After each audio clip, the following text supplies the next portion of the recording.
खबरदारी विठ्ठल श्री ज्ञानदेव तुकाराम पंढरीनाथ भगवान की जय. माऊली ज्ञानेश्वर महाराज की जय. जगद्गुरु तुकाराम महाराज की जय. श्री संत मोतीराम महाराज की जय. गुरुवरी उमरसकर माऊली महाराज की जय. दैन्य दुःखा महानयेती जवळी, दहन हे होळी होती दोष. सर्व सुखे येती मानी लोटांगणी, कोण त्यासी आणि दृष्टी पुढे. आमुची आवडी संत समागम, अनेक त्या नाम विठोबाचे. आमुचे मागणे मागो त्यासी सेवा, मोक्षाची निदेवा कोणाचाड. तुका म्हणे पोटी साठविला देव, न्यून तो हा भाव कोण आम्हा. सर्व सुखे येती माने लोटांगणी, कोण त्यासी आणि दृष्टी पुढे. नमो सद्गुरु तुकया ज्ञानदीपा, नमो सद्गुरु सच्चिदानंद रूपा, नमो सद्गुरु भक्त कल्याणमूर्ती, नमो सद्गुरु भास्करा पूर्ण कीर्ती. कालपासून आपल्या या अभंगाचा विचार चालू आहे. तुकोबाराय बोलतात, संत महात्म्याजवळ दुःखही नाही आणि दैन्यही त्यांच्याजवळ नाही, असा विचार आपला कालपासून चालू आहे. दुःख तरी संताजवळ येतं का हो? येत नाही. दुःख ते कैचे नये स्वप्नासी, भुक्ती मुक्ती झाल्या कामारी दाशी. त्याचे वर्म तू आम्हा पाशी, सुखे राहिलाशी प्रेमाचिया. आपल्याला जागृतीत देखील सुख मिळत नाही, म्हणजे स्वप्न जे पडेल ते सुद्धा सुखाचं पडेल आपल्याला, हेही शाश्वती नाही. पण संत महात्म्याच्या स्वप्नात सुद्धा दुःख येत नाही. दुःख ते कैचे नये स्वप्नाशी. तुमचं आमचं स्वप्न तुम्हाला आम्हाला माहीतच आहे. काय काय पडतं आपल्याला स्वप्न. त्या स्वप्नाची इथं प्रवचनामध्ये उल्लेख करायची काही गरज नाही. रात्री झोपलो, स्वप्न पडलं, आणि जसं मी मोटारसायकलवर बसलो आणि गाडी चालू करून चावी सुरुवात केल्याबरोबर किक मारली, चावी बसविली, पुन्हा किक मारायला गेला, पण झोपीमध्ये जे गोदडा अंगावर पांघरलं होतं ना, ते उठल्यानंतर टर टर टर टर फाटून गेलं. असे स्वप्न आम्हाला पडतात. मुलगा जागा झाला, काय झालो असं का करता तुम्ही? अहो गाडी चालू होत नव्हती.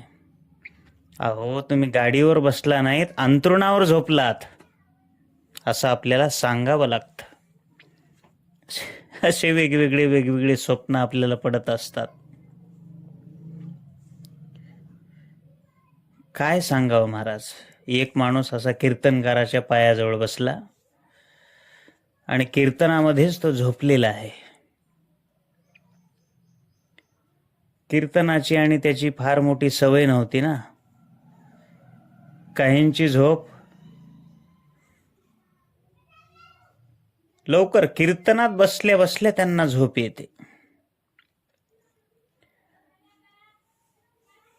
आणि झोपल्या झोपल्या तो मनुष्य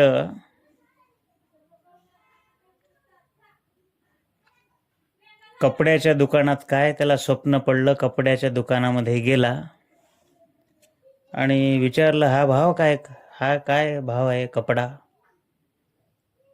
ते म्हणले, काय नाही, 500 रुपये मीटर आहे, घेऊन जा. हा, फाडा म्हणले. आता हा कपड्याच्या दुकानाला मुनिमकी करणारा होता, याला लागली कीर्तनात झोप. महाराजाचं धोतर यानं धरायला गेले आणि टर दिशी महाराजाचं धोतर फाडणार. एवढ्यामध्ये काही माणसाने उठवलं, ओ उठा, तुम्ही कुठं बसलेला आहात? कीर्तनात बसलात, कीर्तनात. कळतंय का तुम्हाला काही?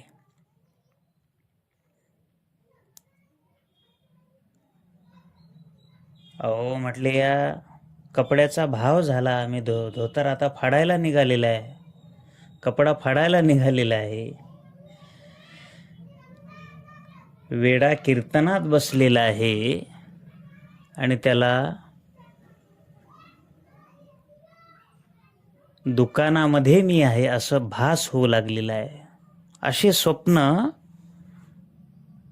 आपल्या संसारिकाला पडत असतात. जागृती स्वप्नी पांडुरंग. संत महात्म्याच्या जागृतीमध्ये पांडुरंग आहे, स्वप्नामध्ये पांडुरंग आहे. पांडुरंग ध्यानी पांडुरंग मनी. जागृतीतही पांडुरंग, स्वप्नामध्येही पांडुरंग. आणि दुसरं प्रमाण असं आहे, गोविंद आसनी गोविंद शयनी. गोविंद त्यामनी बैसलासी. महाराज म्हणतात, आसनी गोविंद, शयनी गोविंद, मनी वाचेत सतत गोविंद. त्याच्याशिवाय दुसरा ध्यास नाही त्या भक्ताला. नामदेवरायांनी तुकोबारायांना स्वप्नातून जागं केलं महाराज. मग हे सुखाचं स्वप्न आहे की दुःखाचं? नामदेवे केले स्वप्ना माझी जागे, सवे पांडुरंगे येवोनिया. काय काम सांगितलं? करावे कवित्व, वावगे निमित्त बोलू नये. बाबाजींनी स्वप्नी येऊन तुकाराम महाराजाला उठवलं. महाराज स्वप्नी येऊनी तुकयाला अनुग्रह दिदला निजप्रती. एकनाथ महाराजांना स्वप्न पडलं. काय स्वप्न पडलं? ज्ञानेश्वर महाराज स्वप्नामध्ये आले. अजान वृक्षाची मुळी कंठाशी लागली, येवोनी अलंकापुरी काढ वेगी. अजान वृक्षाची मुळी माझ्या कंठाला लागलेली आहे आणि तेवढी मुळी काढ बाबा येऊन.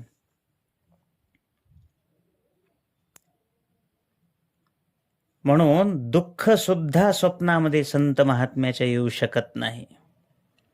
जागृतीत तर दुःख नाहीच, पण स्वप्नातही संत महात्म्याच्या दुःख नाही. म्हणून स्वप्नीही सुखाचं आणि जागृतीही सुखाचं जे पान करतात नाही का, ते संत आहेत. सुखाचे व्यवहारी सुख लाभ झाला, आनंद कोंदला मागे पुढे. महाराज म्हणतात, व्यवहारही सुखाचा आणि लाभही सुखाचा. कितीतरी प्रमाण आपल्याला सांगता येतील.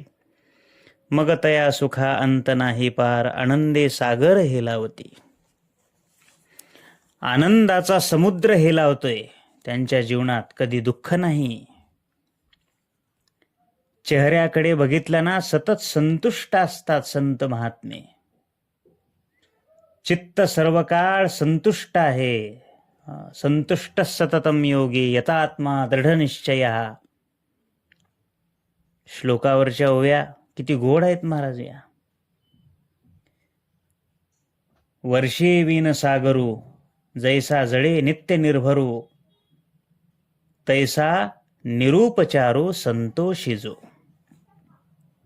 सतत संतुष्टता. काही जीवनात प्रतिकूल घडेल किंवा अनुकूल घडेल, पण मनुष्यम विकारी अर्थे न गणयती दुःख. नच सुखम परिस्थिती.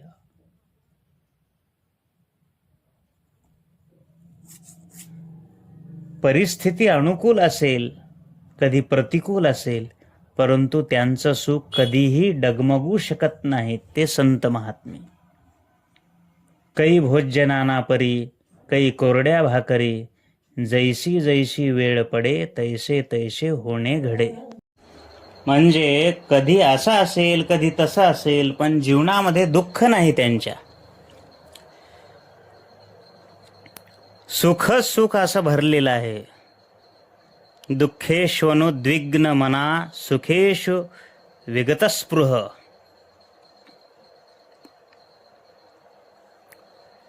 ही अवस्था त्यांना प्राप्त झाल्यामुळं महाराज म्हणतात, दुःख आमच्या स्वप्नातही येत नाही. दैन्य दुःखा महानयेती जवळी. पण महाराजांनी त्यात एक वेगळं महत्त्वाचं कारण सांगितलं आहे. जरा नीट जर आपण पाहिलं तर काही तुमच्याजवळ दैन्य येत नाही. तुमच्याजवळ दुःख येत नाही, तर त्याचं कारण असं आहे, अतिदैन्य हे पापाचं कारण आहे. आणि अति दुःख कशानं येतं? पापानं दुःख येतं, पुण्यानं सुख येतं. म्हणजे सुख यावं वाटत असेल तर पुण्य केलं पाहिजे, आणि दुःख यावं वाटत असेल तर पापाचा सपाटा लावला पाहिजे.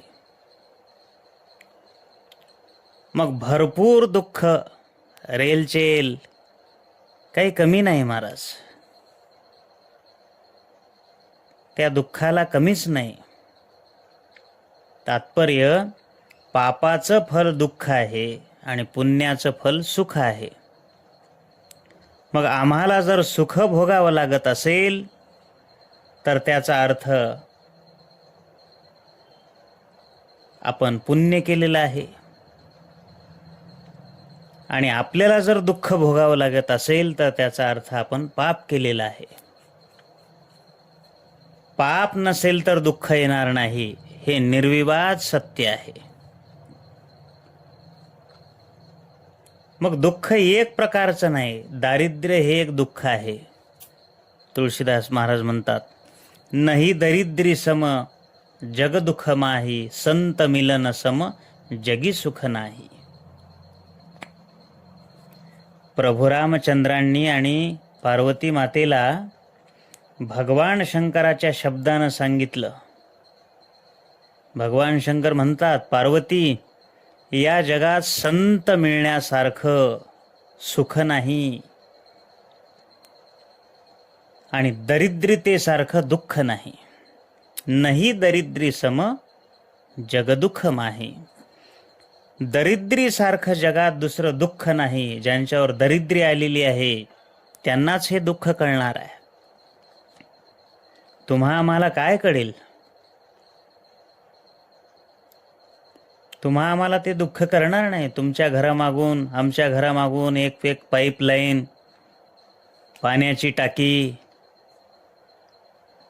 नाही का, सगळं आपल्याला तुडुंब पाणी आहे, शेतात बोर आहे, त्याचं आपल्याला काय महत्त्व कळेल? ज्यांना तुपानं हात धुवायला मिळतात त्यांना गरिबी काय कळणार आहे? आणि ज्यांना हात धुवायला सुद्धा पाणी मिळत नाही त्यांना विचारा दरिद्री काय असते ते. तशी ज्यांची दरिद्री आहे त्यांना दरिद्रतेचं दुःख कळतं महाराज. आमच्या सुदामदेवाला विचारा दरिद्रतेचं दुःख काय आहे. सुदामा ब्राह्मण दुःखे दारिद्र्य पिढीला, मुष्टीभर पोहे घेऊन त्याची भेटी लागी गेला. ज्यांच्याकडे दरिद्री आहे, मुलगा म्हणतो, आई मी माझ्या मित्राला दूध पिताना बघितलेलं आहे, का ग तू मला दूध देत नाहीस? आई काय सांगेन हो आपल्या मुलाला, परिस्थिती गरिबीची आहे. बाळा, आपण गाय घेऊ शकत नाही, म्हैस घेऊ शकत नाही असं म्हणेल? नाही नाही, त्याने रडायला सुरुवात केल्याबरोबर आईनं एक ग्लासभर पाणी घ्यावं, 2 चमचे पीठ टाकावं, थोडीशी साखर टाकावी आणि दूध म्हणून पाजावं. काय वाटत असेल हो त्या मातेला, माझ्या मुलाला मी दूध देऊ शकत नाही, अशी परिस्थिती आहे. हे दरिद्रतेचं दुःख का प्राप्त झालं? त्याचं कारण त्याचा दोष आहे. त्याला कारण आपलं पाप आहे. पापामुळे दुःख आहे. रोग होणं हा पापाचा परिणाम आहे. दुःख, तात्पर्य दुःख, एकंदरीत या सगळ्या पापाचं तात्पर्य जर काय असेल तर दुःख आहे. दुःख किंवा दैन्य हे पापानं येतं. आणि तुकोबाराय म्हणतात, आमचे दोषच मुळात जळून गेलेले आहेत, त्यामुळं दैन्य येण्याचा प्रश्न नाही. दहन हे होळी होती दोष. सुरुवातीच्या उत्तरामध्ये पहिल्या चरणाच्या महाराजांचं सांगणं आहे, जे दोष जे दैन्य प्राप्त करून देण्याला किंवा दारिद्र्य प्राप्त करून देण्याला, दुःखाला कारण जे दोष आहेत, त्या दोषाचीच आमची होळी झालेली आहे. जळून गेलेले आहेत, खाक झालेले आहेत. दहन हे होळी होती दोष. आमच्या दोषाची होळी झालेली आहे. कारण भक्ती करणाऱ्याचे जे दोष आहेत ना, ते दोष जळून जात असतात. जळती दोषाचे डोंगर, शुद्ध होती नारी नर, गाती ऐकती सादर ती पवित्र हरिकथा. जे दोष कारण आहेत ना, कारण संपलं की कार्य संपावं लागतं. नाही तर ते आपोआप संपत असतात. त्याला शास्त्रीय भाषेमध्ये कार्यासह कारणाची वर्तमान निवृत्ती म्हणजे आत्यंतिक निवृत्ती ही लयरूप निवृत्ती आहे. तेव्हा कारण संपलं. समजा मुळातूनच जर झाड उपडून काढलं तर तिथं फांद्या उगवण्याचा प्रश्न येतो काय हो? आणि वरवर जर फाटे साडले, बांधावरच्या भाबडी वरवर साडल्या, कायमच्या संपतात का? नाही संपत. वरी वरी पालवी खुडीजे, मुळी तरी सिंचन घालीजे, मग कैसे नाश निपजे तया वृक्षा. ज्ञानेश्वर महाराजाची ओवी आहे. त्यासाठी अर्जुना वर फांद्या तोडल्या आणि मुळाला पाणी घातलं म्हणून या वृक्षाचा नाश होईल का हो? कारणासह कार्याची वर्तमान निवृत्ती, त्याला आत्यंतिक निवृत्ती म्हणतात. अशी वर निवृत्ती काय कामाची? तसं तुम्हा आम्हाला दुःख झालं की दुःख संपवायचा वर आपण प्रयत्न करतो. आता हे वर दुःख संपवून दुःख संपणार आहे काय हो?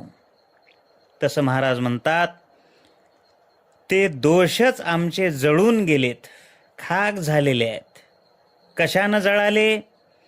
तर ते गाती ऐकती सादर ती पवित्र कथा. त्याच्यावर एक प्रकार असा आहे, काही साधनाने दोष पळतात, पण नामचिंतनाने दोष जळून जातात. जळतात आणि पळतात यातला फरक कळतोय ना तुम्हाला? कळालं तर बरं आहे. समजा एखाद्याच्या घरचा माणूस पळून गेला. पळून गेलेला माणूस पुन्हा येऊ शकतो, पण एखाद्याचा जर घरचा माणूस जळूनच गेला पुन्हा येईल का हो? आणि आला तर भूत होऊन येईल. मग तुम्ही म्हणणार का, या बाबा आलात, बरं झालं भूत होऊन आलात, ह्या घरात बसा, सांगा तुम्हाला काय खायचंय, बसा इथं झोपा, असं म्हणसाल का? मांत्रिकाकडे जासाल, लिंब शेंदूर नारळ, 7 लिंबाणा, म्हातारीचे केस आणा, मग हे भूत बाहेर काढा घरातलं, हे सगळा खटाटोप तुम्ही करता ना? तात्पर्य असं आहे. महाराज म्हणतात, आत्यंतिक निवृत्ती म्हणजे नामचिंतनाने दोष जळतात. कितीतरी प्रमाण आपल्याला पाहता येतील. राम म्हणतान लगे आणिक सायास, केले महादोष तेही जळती. मागे जाळी महादोष, मागे दोष जाळी. किंवा दुसरं एक प्रमाण आहे, आपल्या रोजच्या पाठातलं आहे, नाम संकीर्तन साधन पैसोपे, जळतील पापे जन्मांतरीचे. तुकाराम महाराज म्हणतात, नुसते पळून जाणार नाही तर जळतील. ते पाप म्हणजे काय? जळती दोषाचे डोंगर. नामचिंतनानं दोषाचे पापाचे डोंगरच्या डोंगर जळतात. पण कदाचित तुम्ही असं डोकं लावाल, एवढ्या मोठ्या पापापुढे तुमचं एक नाम काय करील हो? म्हणजे तुम्हाला असं म्हणायचं का, आबा बाबा एवढ्या गवताच्या पेंड्या, एवढा मोठा कडबा, पण एक काड्याची पेटी काय करील हो, असं म्हणायचं का तुम्हाला? आबा बाबा 10 किलो लोखंडापुढे तुमचा एक परीस काय करील हो? काय करील नाही, सोनं बनविल, सोनं.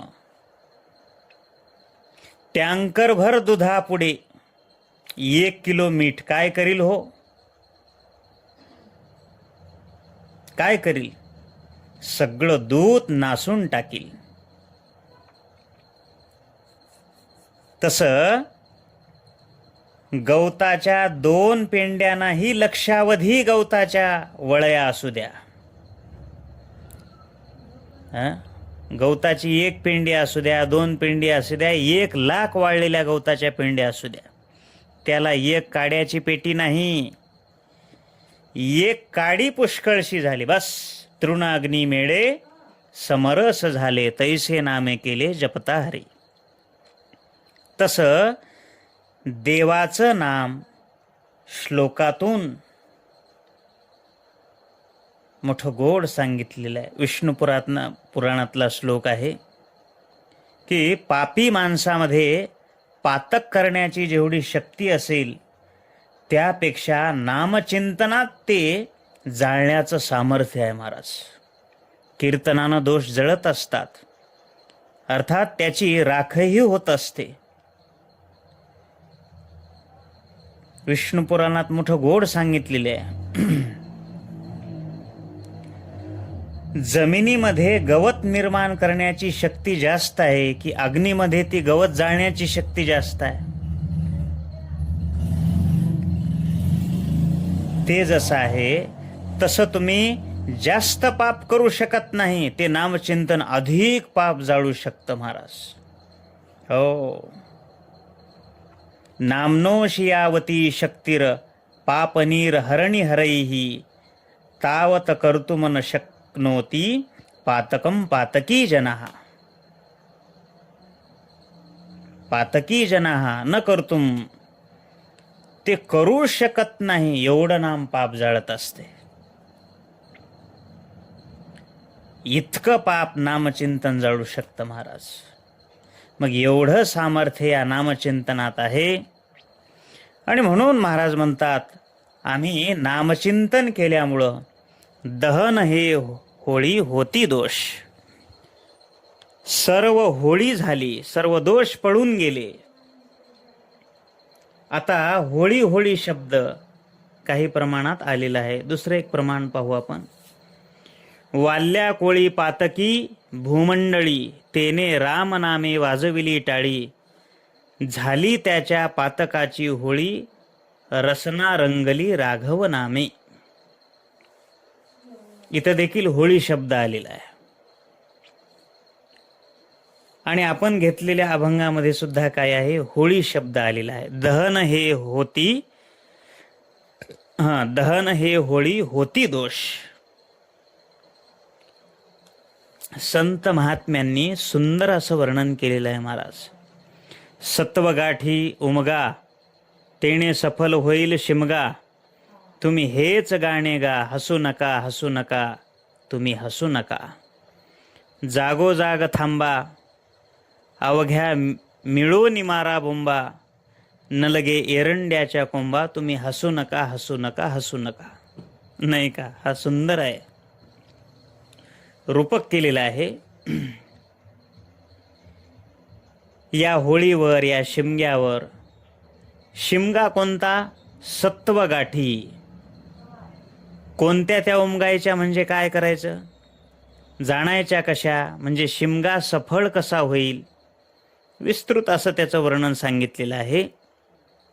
तसं होळी या शब्दानं या दोषाची होळी, दोषाची निवृत्ती, हे दोष दग्ध करणं कशानं होतात? एका नामचिंतनानं. नामचिंतन करा, नाही का? वाजे टाळ टाळ्या, टाळी होय होळी विघ्नाची.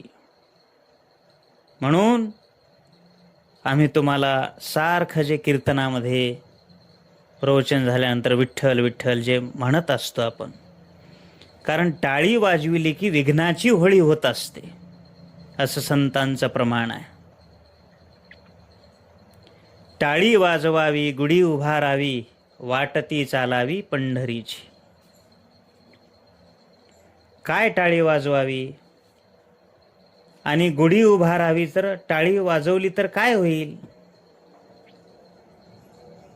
त्यामधून पुण्य अशा प्रकारचं प्राप्त होणार आहे. जनाबाई नामदेवरायांना म्हणतात, जणी म्हणे ज्ञानदेवा बोला अभंग. चाल सांगण्याचा अधिकार जनाबाईंना होता महाराज. म्हणजे पूर्वीच्या स्त्रिया कीर्तन करीत नव्हत्या, पण मात्र अभंग अधिकाराने सांगायच्या. नामदेवराय कीर्तन करीत होते. प्रत्यक्ष पांडुरंग परमात्मा देव पुढे नाचत होते. कबीरदास महाराज पखवाज वाजवायचे. एवढा नाचायचा परमात्मा, एवढा नाचायचा. नाचता नाचता देवाचा गळला पितांबर, सावध होई देवा ऐसे बोले कबीर. कबीरदास महाराज पखवाज वाजवायचे. सगळे रंगलेले आहेत, भजनामध्ये रंगलेले आहेत, नाचायला लागलेले आहेत. सगळे रंगलेले असताना पखवाजानं मात्र रंगू नये बरं का. तो रंगला नाही पाहिजे, कारण त्याच्या हातामध्ये जो रंग आहे तो जर रंगला तर मग सगळे बेरंग होतात नाही का. म्हणून पखवाजे कबीरदास महाराज होते. महाराज सावध होते, सावध. देवाला सावध केलं त्यांनी. साधू या संतांनी देवाच्या मनगटाला धरलं. अरे देवा, असं काय करतोस तू? तू जर असं नाचायला लागलास, करायला लागलास, तर लोक काय करतील बरं? तुमचा पितांबर गळालेला आहे देवा पांडुरंगा. परमात्मा दचकले महाराज. आणि नामदेवरायांनी कीर्तनामध्ये लोकांना हात वर करून टाळ्या वाजवायला सांगितल्या. सगळ्यांनी हात वर केले. सगळ्यांनी मोठ्या नामाचा गजर केलेला आहे. पुंडलिक देवारेचा गजर केला. गोरोबा काका तिथं बसले होते. दोन्ही हात नव्हते, पण माहिती होतं टाळी वाजविल्याशिवाय दोषाची होळी होणार नाही. ठुंडके हात गोरोबा काकांनी वर केले आणि एकमेकाला असं वाजवायला लागले. महाराज पांडुरंगाच्या लक्षात आलं, देवाच्या लक्षात आलं. अंतर्ज्ञानानं पाहिलं महाराज पांडुरंगांनी. बिनु पद चलही सुनही बिनु काना. ज्याला काना वाचून ऐकता येतं त्याला पांडुरंग म्हणावं. पाया वाचून चालता येतं त्याला पांडुरंग म्हणावं. न सांगता करतो तोच देव, तोच पांडुरंग. त्याला काही सांगावं लागतं काय हो? आमच्या गावात जत्रा आहे बरं का, या, त्याला सांगावं लागत नाही. जत्रेत कोण आहे, कशा करता येत आहे, हे सगळं त्याला माहिती आहे. कोण काय करण्याकरता येतं त्याला सगळं माहिती आहे. सप्ताहाला कोण कोण येतं, प्रवचनाला कोण कोण येतं, सर्व डिटेल्स त्या भगवंताला माहिती आहेत. म्हणून आपला गैरसमज होतो एखाद्या वेळेला की देवाला काही समजत नाही, तुला काही कळत नाही. ते सगळं त्याला कळतं, पांडुरंगाला कळतं. त्याला सगळं माहिती आहे. कोण कीर्तनामध्ये बसून टाळ्या वाजवतं, कोण प्रवचनामध्ये बसून झोपतं, कोण वाजवीत नाही, सगळं चेक केलेलं आहे त्यानं. कोण कोण चांगल्या वाजवतो, कोण कोण वाजवीत नाही, कोण आपल्याला फसवायला लागलेलं आहे, पुष्कळसं सांगितलं. तरीही आपण टाळी वाजवीत नाही. टाळी नको वाजवू, त्याच्यात कोणाचं काय बिघडलं? असो, या जन्मात नको वाजवू, म्हणजे पुढच्या जन्मात वाजवायचं काम पडणार नाही. कारण टाळ्यामध्ये बरेच प्रकार असतात ना. तर तात्पर्याकडे आपण यायला पाहिजे. गोरोबा काकापर्यंत पांडुरंग परमात्मा त्या ठिकाणी पाहायला लागलेले आहेत. गोरोबा काका कीर्तनात असे हाताला हात मारू लागले. देवाच्या लक्षात आलं, गोरोबा काकांना टाळ्या वाजविण्याची इच्छा आहे, पण हात नाही येत. शेजारीच एक माणूस उभा होता. देवानं काय केलं, पॅन्टच्या खिशात हात घालून उभा राहिलेला तो माणूस अटेन्शनमध्ये उभा होता. सगळे टाळ्या वाजवायला लागलेले आहेत. विठोबा रुक्माईचं भजन चाललेलं आहे. आणि देवानं त्याच वेळेला सिलिंगचा कायदा लागू केला.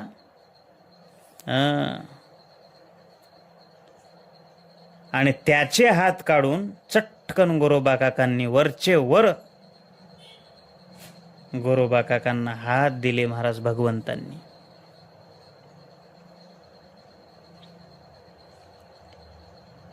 देवाला चांगलं माहिती आहे, याला हात आहेत, पण या हाताचा सदुपयोग हा करीत नाहीये. ज्याला हाताचा उपभोग घेण्याची इच्छा आहे, पण हात नाहीत.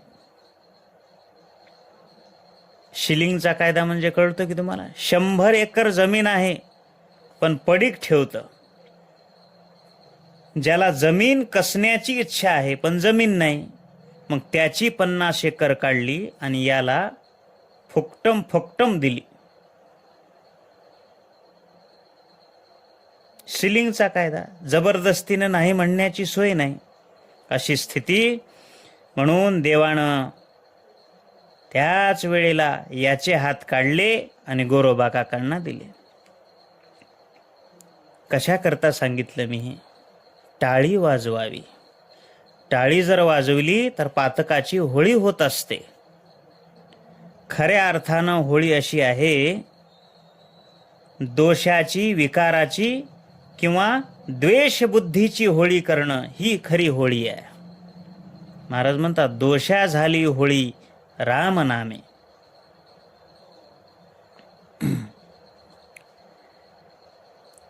सर्व सुखे येती मानी लोटांगणी, कोण त्याशी आणि दृष्टी पुढे. किंवा सर्व सुखे आजी येथेची ओळली, सोली वजे सुख अतिसुखावनी, उभे त्या अंगणी वैष्णवाच्या. किती प्रमाण सांगता येतील.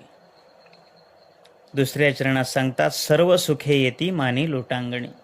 एका दोषाची होळी झाली तर काय उरतंय? मग सुख उरतंय. मग सर्व सुख माना पानानं लोटांगण घालत आमच्याकडे येतात महाराज. ज्ञानोबारायांचं वर्णन एकनाथ महाराजांनी असंच केलेलं आहे. सर्व सुखाची लहरी ज्ञानाबाई अलंकापुरी. महाराज म्हणतात, ज्ञानाबाई ही सर्व सुखाची लहरी आहे. म्हणजेच देव सर्व सुखाचा समुद्र आहे. संत त्या समुद्राच्या लाटा आहेत. म्हणून सर्व सुखे माने येती लोटांगणी. पण तुकाराम महाराज म्हणतात, कोण त्याशी आणि दृष्टी पुढे. आणि ज्याला खरं सुख प्राप्त झालेलं आहे, त्याला वैषयिक सुख किंवा रिद्धिसिद्धीचं सुख, बाकीचं सुखाची त्याला चिंता नाही किंवा काही परिणाम सुद्धा नाही. शुल्लक आहे त्यांच्या पुढे, शुल्लक. भोगापासून प्राप्त होणारं, विषयापासून, इंद्रियाच्या संयोगापासून प्राप्त होणारं जे सुख आहे,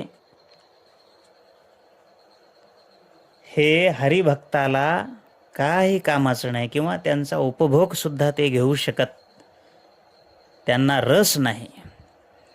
रिद्धी सिद्धी न पाचारिता, त्याच्या धोंडी ती हरिभक्ता.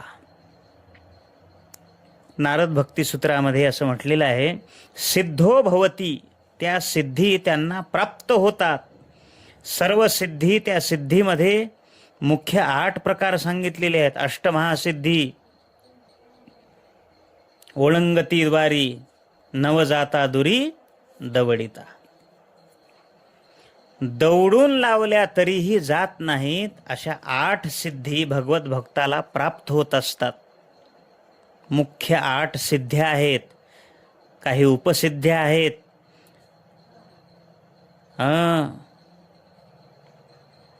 10 शुद्र सिद्धी आहेत, 5 अशा. या सर्व सिद्ध्या यांना सगळं रिद्धी सिद्धी प्राप्त होतात.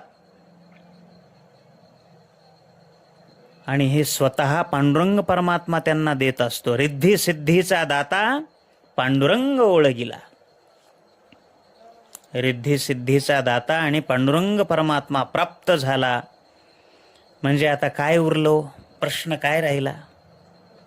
बरं, बाकी सर्व प्राप्त होत आहेत, पण संत महात्मे नाकारतात, स्वीकारित नाहीत. अष्टमहासिद्धीचा कोण आला पाड, लागून येदी आड कोण तया. सिद्धी लावी पिसे कोण तया पुसे. सिद्धी रिद्धी प्राप्त होते, पण आम्ही त्यांचा अंगीकार करीत नाहीत. म्हणजे सिद्धी प्राप्त होत असल्या तरी ते स्वीकारित नाहीत. म्हणून तर मग महाराज म्हणतात, सर्व सुखे माने येती लोटांगणी, कोण त्यासी आणि दृष्टी पुढे. मग महाराज, हेही सुख तुम्हाला आवडत नाही, मग तुम्हाला आवडतं तरी काय? महाराज पुढे सांगतात, आमुची आवडी संत समागम, आणि कत्या नाम विठोबाचे. महाराज पुढे सांगतात, आमुची आवडी संत समागम. ते म्हणतात, आम्हाला एकच आवड आहे, ती मात्र संत संगतीची आवड आहे. कितीतरी प्रमाण आपल्याला याच्याविषयी पाहायला मिळतील. नामा म्हणे देव इच्छी संत समागम, आम्हा जीवलग जन्मोजन्मी. देवाला संत संगती मान्य आहे, मग आम्ही तरी का मागू नये? आम्हालाही हेच मागायचं आहे, संतांची संगती, नाही का? संत संगती देई चरण सेवा, जेणे हा तुझा विसर न पडावा. हाची भाव माझ्या जीवा, पूर्वी देवा मनोरथ. यापेक्षा काय मागायचंय? दुसरं काही मागितलं नाही संतांनी. संतांची संगती हीच मागितली. कोण पुण्य त्यांचा होईन सेवक, जेही द्वंद्वाधिक दुरावले. संतांची संगती त्या ठिकाणी मागितलेली आहे. म्हणून आमुची आवडी संत समागम, आणि कत्या नाम विठोबाचे. नामचिंतन वाचेत असावं आणि संगती प्राप्त व्हावी, हीच आमची आवड आहे. आणि मागायचं जर ठरलं तर हेच मागणार आम्ही, दुसरं तिसरं काही मागणार नाही. आमुचे मागणे मागू त्याची सेवा, मोक्षाची निदैवा कोणा चाड. अरे, दैवहीन माणसाला मोक्षाची इच्छा असेल, आम्हाला मात्र मोक्षाची इच्छा नाही. आमची इच्छा एकच आहे, मागू त्याची सेवा. पुन्हा पुन्हा जन्म घ्यावा आणि भगवंताची सेवा करावी. घेईन मी जन्म याजसाठी देवा. अव्याहत अशा प्रकारचे याही जन्मामध्ये आम्ही सेवा केलेली आहे. जन्मोजन्मी आम्ही बहुपुण्य केले. जन्मोजन्मांतरी ही पांडुरंगाची संत महात्म्याची आम्ही सेवा केलेली आहे. संतांनी पण अशी सेवा पुन्हा प्राप्त होण्याकरता आम्ही पुन्हा जन्म घेऊ, पुन्हा ही सेवा करू. घेईन मी जन्म याजसाठी देवा, तुझी चरण सेवा साधावया. मोक्षाची निदेवा कोणा चाड, नाही का? अर्थात मोक्ष का नको, सेवा कशी श्रेष्ठ आहे, हा थोडासा महत्त्वाचा मुद्दा आपल्याला पाहायचा आहे. महाराज म्हणतात, मोक्ष जरी असेल तरी मर्यादित सुख आहे त्या मोक्षाचं, पण सुखाचा उपभोग नाही.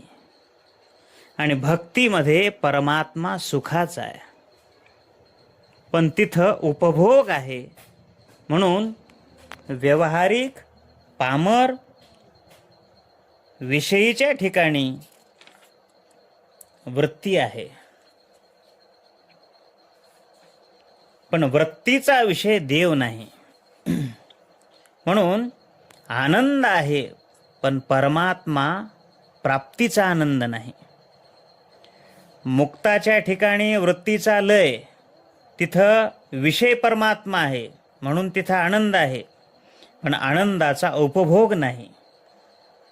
पण भक्त स्थितीमध्ये वृत्ती आहे, वृत्तीचा विषय परमात्मा आहे, पण आनंद परमात्मा प्राप्तीचा आहे, म्हणून त्याचा उपभोग आहे. जरा अवघड जाते का? थोडं व्यवहारात या. दरिद्री आहे, पण त्याला उपभोगही नाही आणि ऐश्वर्यही नाही.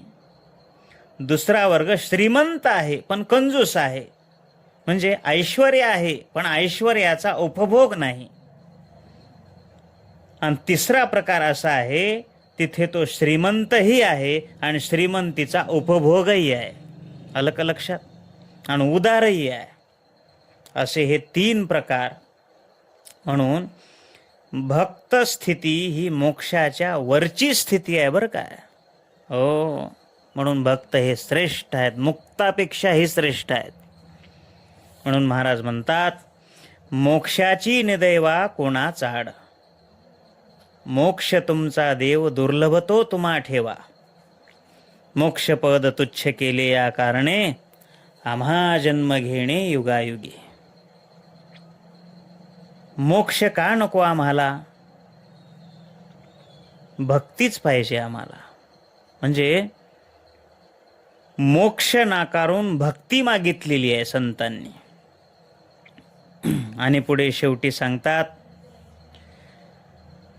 आम्हाला आता काय शिल्लक राहिलेलं नाही. प्रत्यक्ष पांडुरंग परमात्म्याला आम्ही पोटामध्ये साठवलेलं आहे. आता आम्हाला काय कमी आहे? तुका म्हणे पोटी साठविला देव, न्यून तो भाव कोण आम्हा. एकंदरीत या सर्व अभंगामध्ये तुकोबाराय सांगतात, आमच्याजवळ दैन्य का येत नाही, आमच्या स्वप्नामध्ये दुःख का येत नाही. सर्व सुख मान पानानं आमच्या लोटांगण घालत पायावर येतात. यापेक्षा या सर्व गोष्टी अनुकूल का झाल्या, या सर्वाच एकमेव कारण तुकाराम महाराजांनी सांगितलं, आम्ही तो पांडुरंग परमात्मा पोटामध्ये साठवलेला आहे. ज्या संतांनी पोटामध्ये देव साठवला त्यांना आता कशाची कमतर आहेत करताय, कशाची कमी आहे सांगा बरं. अहो, दरिद्री बाई आहे आणि त्या दरिद्री बाईनं राजाबरोबर लग्न केलं. आता तिला कशाची चिंता आहे का हो? पोराच्या वार्षिक फीची चिंता आहे का? लाईट बिल भरायची तिला चिंता आहे का? कशाची तिला चिंता नाही. दुर्बळाची कन्या समर्थाने केली, अवदसा निमाली दारिद्र्याची. श्रीमंताबरोबर लग्न केलं ना, मग त्याच ठिकाणी लग्न केल्याबरोबर काय संपलं? दरिद्र संपलं, दारिद्र्य संपलं. चला, म्हणजे लग्न होईपर्यंत चिंता, लग्न झालं की बायकोची चिंता वाटते, हे विषय वेगळा. नाही का? मग ते ब्राह्मण बुवा सांगतात, हातात हात घ्या, म्हणा धर्मेच अर्थेच कामेच नातीचरामी नातीचरामी नातीचरामी, असं म्हणून पाणी सोडतात. नाही का? असो, आपणची होनी दुहिता, परी मम न म्हणे पिता, पण न सुटे प्रतिग्रहिता जावाई शिरके. नाही का? ज्ञानेश्वर महाराजांनी गोड सांगितलं, कन्यादान केलं की बाप सुटत असतो आणि पाणी ग्रहण केलं की हे जावई अडकून बसतो. बाप सुटून जातो. आजोर होती आमची, आता झाली तुमची. कन्यादान झालं. झाल्यानंतर ब्राह्मण देवा लग्नामध्ये सावध करत असतात. आता सावध सावधान घटिका संपूर्ण आली असे. सावधान हो बर का भाऊ, नंतर आम्हाला म्हणू नको असं कसं झालं, असं कसं झालं. सगळे सावधान म्हणून मंगलाष्टक म्हणून अक्षदा टाकतात, टाळ्या वाजवितात. ही सगळी बंधनं आता तुझ्या गळ्यात पडणार आहेत. लक्षात घे. लग्न झालं की त्या बाईच्या जीवनाची संपूर्ण जबाबदारी, चिंता कोणाला आहे? आता त्या नवऱ्याला. बापाला आहे का हो? नाही. तसं तुम्ही एकदा हरिभक्ती केली की तुमची सगळी जबाबदारी पांडुरंग परमात्मा घेतो. पहा, भगवान परमात्म्याचं हे ब्रीदच आहे महाराज. जे एकवटुनी अनुक्षयी अनुसरले माझ्या ठाई, तेव्हाची तयाची चिंतवनी मजची पडली. माझी भक्ती करायला लागले की त्यांची चिंता सगळी अशा प्रकारची मी करीत असतो. फक्त तुम्ही भक्ती करा, तुमची सर्व काळजी भगवान परमात्म्यावर सोडून द्या महाराज. तो देव ज्याच्या हातात आला, भक्ती केल्यानंतर हातात येत असतो. आता चिंता राहिली का? राहिली नाही. हरी आला हाता, मग कैची भय चिंता.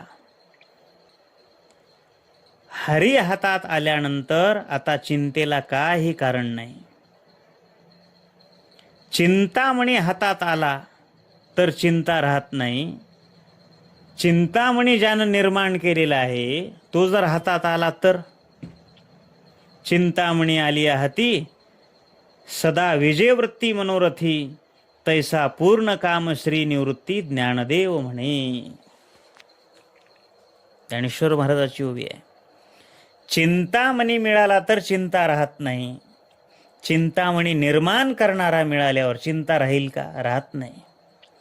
मग देव हातात आल्यावर आता दैन्य राहील का दुःख राहील? सांगा बरं, सांगा. आता इतकं आपलं चाललेलं आहे कालपासून, सांगा बरं तुम्ही. देव हातात आल्यावर दैन्य राहील की दुःख राहील? अहो दोन्हीही राहणार नाही.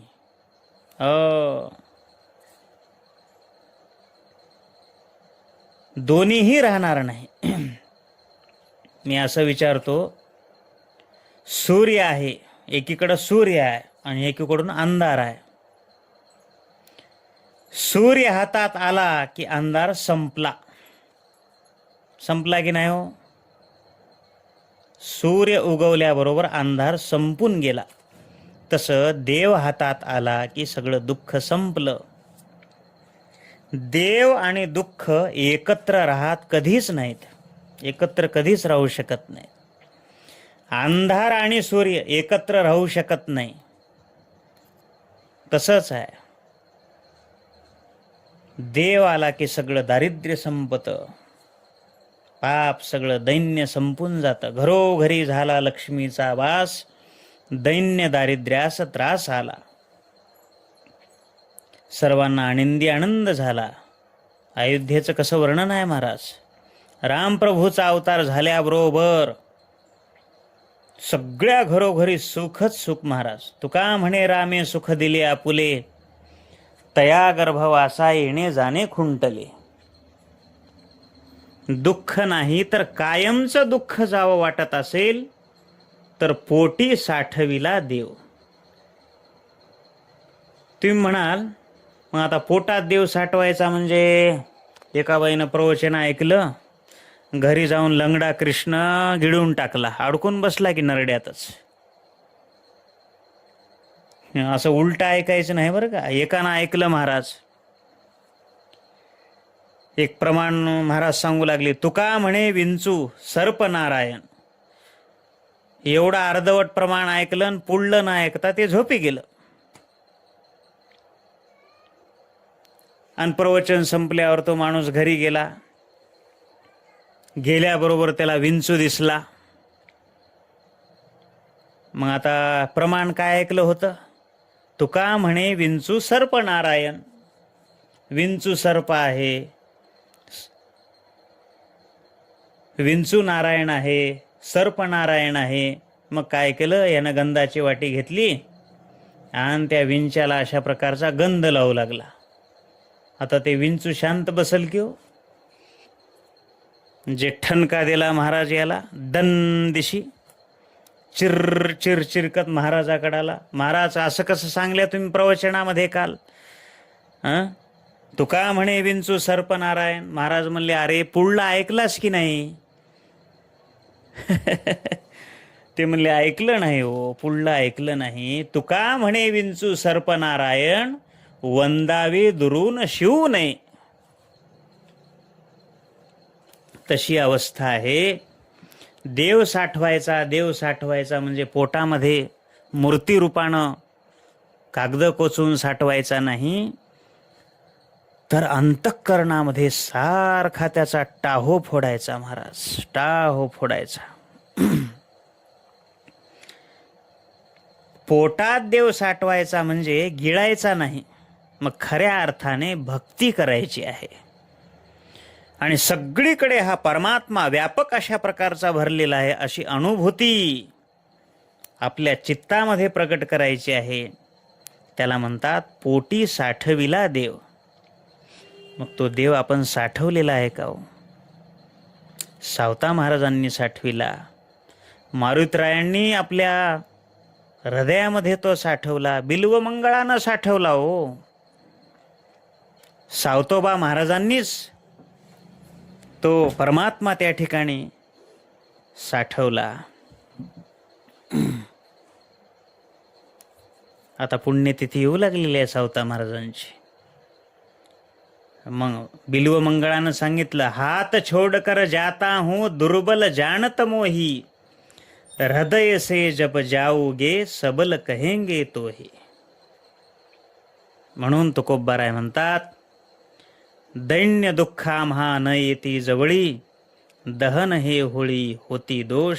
याचं कारण असं आहे, तुका म्हणे पोटी साठविला देव, न्यून तो हा भाव कोण आम्हा, सर्व सुखे येती माने लोटांगणी, कोण त्यासी आणि दृष्टी पुढे. पुंडलिक वरधारी विठ्ठल श्री ज्ञानदेव तुकाराम. विठ्ठल विठ्ठल विठ्ठल विठ्ठल विठ्ठल विठ्ठल.